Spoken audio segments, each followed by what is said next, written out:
Morning, Nigel. Let's speak about that game on Saturday at home to Port Vale. Just what difference did the half-time changes make, both in personnel and formation? Well, you're never really sure, apart from the fact that they scored. We might have done that anyway, but I think the formation helped, and then certainly with Oliver giving us that spark, and John Russell. I thought he got the ball down and got us playing in that first 10 or 15 minutes, which led to the goals and everything. And then Oatsy getting us, something from nothing, hitting the target, and Oliver following in. Classic game of two halves almost, I thought. But the most important thing was getting in at half-time 0-0. Not trailing, not chasing the game. Liam Roberts was brilliant, and although when you watch it back, it probably wasn't as one-sided as you think at the time. I think it was a bit of both. I didn't think we were quite at it, but I thought Port Vale were very, very good indeed. What about in terms of the shape? How did that affect things? Yeah, well, we've been playing the same way for the last few weeks, and then you come up against somebody who's causing us problems within that, so we have to be flexible enough to change it, as we did at half-time. And with Bailey being on a yellow card, it was an ideal opportunity. Reedy and Jamie have done that job as the two holding midfielders. Now we've obviously not got Jamie. Aaron came in. It probably it sat a little bit better probably with a 4-2-3-1, especially with the wide men with the pace that we had with Oliver and Oatsy. Oliver Iro made such an impression when he climbed off the bench at half-time and took to the field at the start of the second period. Did you expect him to make such an impact as he did? No, you just hope that he can take something that we've seen in training into the game, and he certainly did that. He's good because he's a confident lad without being overly confident. He's not cocky or anything like that. He just kept saying, before he came in, just want an opportunity. I say we were desperate to get him like Sheffield United, couldn't quite manage it, but he's had a good 45 minutes now, and I think it's a brilliant start for him for the next 3 or 4 months. Speak a bit more about Oliver. How is a player such as Oliver spotted? It can be various ways. Watch Simon and watches a lot of under-21s football, which is hard going a lot of the time. Honestly, it's not. It's so different than to League One. It's one of the hardest things. I've been to a few of them as well. It's so difficult to pick a player out of an under-21 team and say, yeah, he can hack it in League One. It'll be a call from maybe an agent or something, or somebody at Spurs. We've got this lad available. Are you interested in taking him? And then it all goes from there. Let's talk about Stag's form. 5 successive wins in all competitions, and you've scored some goals, 14 in total. That's some tally. It is, and some very, very good goals, I think, in that as well. Yeah, I think that you look back now and somebody said if you'd have said to us after 20 minutes at Barnsley, well, you're going to win the next 4 or 5 games, being 2-0 down, I'm not sure we'd have believed them. But I think that was an important one, obviously. I thought the best 2 performances of that, and go back one before that, I thought we were excellent against Stockport. I remember telling you after the game, the running stats were high. I thought we were incredibly unlucky to lose that game.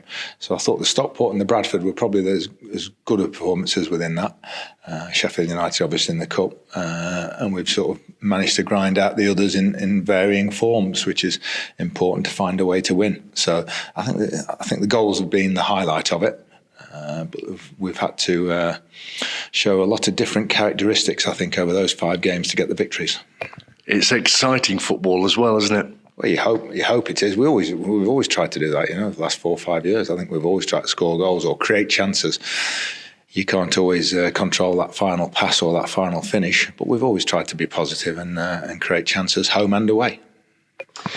It was announced this morning that Deji Oshalaja has signed a new deal with the club, keeping him at Mansfield until June 2028. Yeah, brilliant news. I think his first season last season, he won all the awards, and rightly so. He's become a little bit of a stalwart for us, and it's good to get him tied down. I think that's going to be key now in the next couple of months as well. We've got maybe 10 or 11 players that we can really build around, that have proved themselves at this level, that can get us up there challenging if everybody's fit. So as much as a case of looking at new players and bringing people in now and in the summer, it's more a case as well of making sure we've got those lads secured who are already here. Thought Reedy and Oatsy signing was good steps forward for us. Bailey signed as well, so we just keep ticking them off and securing them. Player-wise, you were without Fraser Blake-Tracy with a thigh problem on Saturday. What are his chances of returning at Stevenage on Saturday? Yeah, we don't know yet. He's going to be sort of day to day at the moment and see how he is. It's certainly not a bad one. It was just sort of more of a tightness and a very slight strain, if anything. So we'll see how he is towards the weekend. How are the others? Is the treatment room easing? It is, yeah. I think when you've only got 5 or 6, it looks pretty good than when you're into double figures. Obviously, George Maris is going to be probably the longest out of them. Tyler's back with us this week. He'll be starting his rehab 1-to-1 on the grass.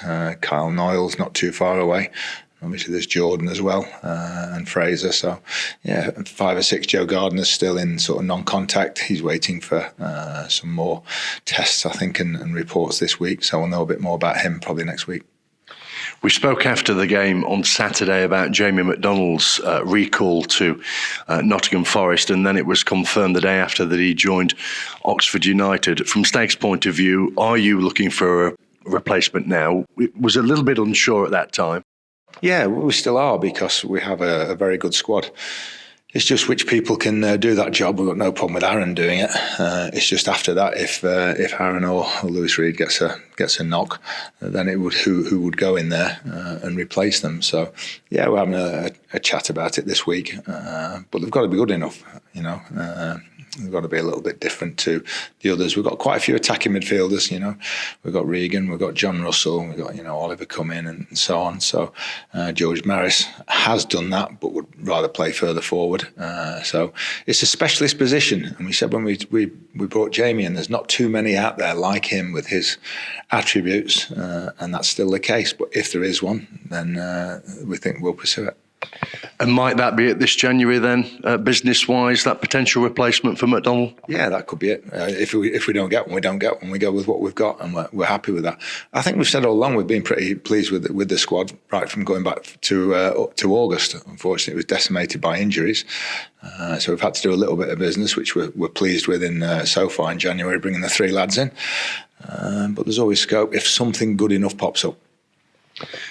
Stag's next game, a trip to Hertfordshire on Saturday, and you always know you're in a game at Stevenage. Oh, always. At any level over the years, we've talked about it before, from the National League Conference, whatever it was, we've played against them, all guys, all competitions, and especially down there, very, very tight pitch. They're going through an unbelievable start and still performing well above, what you'd expect.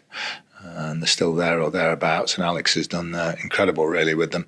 Had a little bit of a sticky patch in the last few games, but I think it's one of those where everybody has that little blip, and then they'll be back on it and back at it as soon as they get a result. Big game tonight. I think it'll be a very interesting game. They've got Bolton tonight at home, so that'll be an interesting one. But I think the next week we're looking at Stevenage away, Plymouth away, and then Wickham at home.